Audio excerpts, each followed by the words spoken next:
Bonjour, je suis Pascale Azria, je suis dirigeante de l'agence Kingcom et présidente du syndicat des conseils en relations publiques.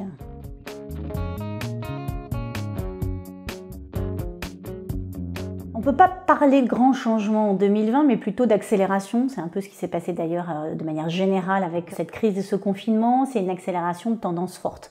Une des tendances majeures des entreprises, mais qui évidemment impacte directement les relations publiques, c'est cet enjeu d'utilité des entreprises.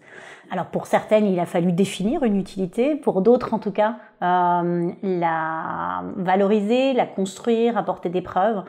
Et ça a été un gros enjeu pendant cette crise à la fois dans une posture d'humilité et en même temps avec un enjeu d'être présent et d'être là quand il y avait une nécessité de l'être, de sortir, j'allais dire, d'un négo-business, regarder un peu son nombril et comment est-ce qu'on pouvait développer plus de business vers un écosystème, comment est-ce qu'à plusieurs, on arrivait à prendre un peu de hauteur et voir quelle pouvait être l'utilité sur la société en général que pouvait apporter l'entreprise ou la marque. Et c'est quelque chose qui, dans la durée, va rester très fortement. C'est pour ça que je parlais d'accélération de tendance. Ça faisait quand même un moment qu'on parlait d'engagement, d'enjeu, de raison d'être. Et les relations publiques, au sens large, j'allais dire, a été un des premiers leviers pour à la fois travailler, réfléchir à cette utilité, ou en tout cas accompagner les réflexions, et en même temps à intégrer ces prises de position, ces engagements, cette utilité dans les conversations, dans les enjeux de société, et donc plutôt dans une interaction, un échange avec des relais qui du coup en ont parlé et ont apporté aussi une forme de légitimité à ces engagements.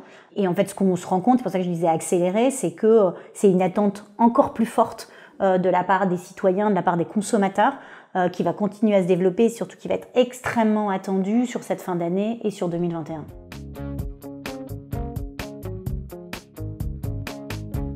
Pour 2021, en fait, les professionnels de la communication et du marketing vont devoir à la fois poursuivre dans cette lignée, dans cette volonté d'affirmer ou de suivre ou d'apporter des éléments de preuve de cette utilité.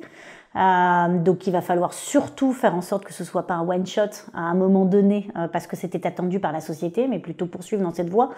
Et surtout, il va falloir aussi mesurer en quoi cette utilité effectivement répond à des attentes citoyens, consommateurs, des Français en tout cas, en quoi cette utilité a effectivement de la valeur dans la société, mais de la valeur pour l'entreprise également, puisqu'encore une fois, en tout cas, ma conviction, c'est que durabilité doit rimer avec rentabilité, sinon ça marche pas.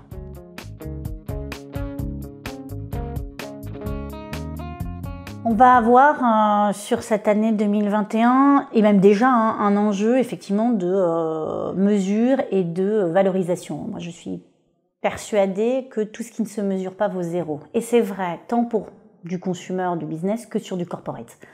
Or jusque-là, le corporate avait du mal à mesurer son apport de valeur pour l'entreprise. Et surtout, on le prenait consumer d'un côté, corporate de l'autre. L'enjeu aujourd'hui, c'est qu'on voit bien qu'il ne peut plus y avoir de silo, c'est-à-dire que tous les engagements corporate et la marque institutionnelle vient apporter de la valeur à la marque produit et la marque produit va apporter des éléments de preuve à la marque corporate. Je serais ravie de débattre et d'échanger avec vous et avec Jean-Denis Garot lors de la table ronde de Tendance Com 2020 sur justement l'évolution des relations publiques.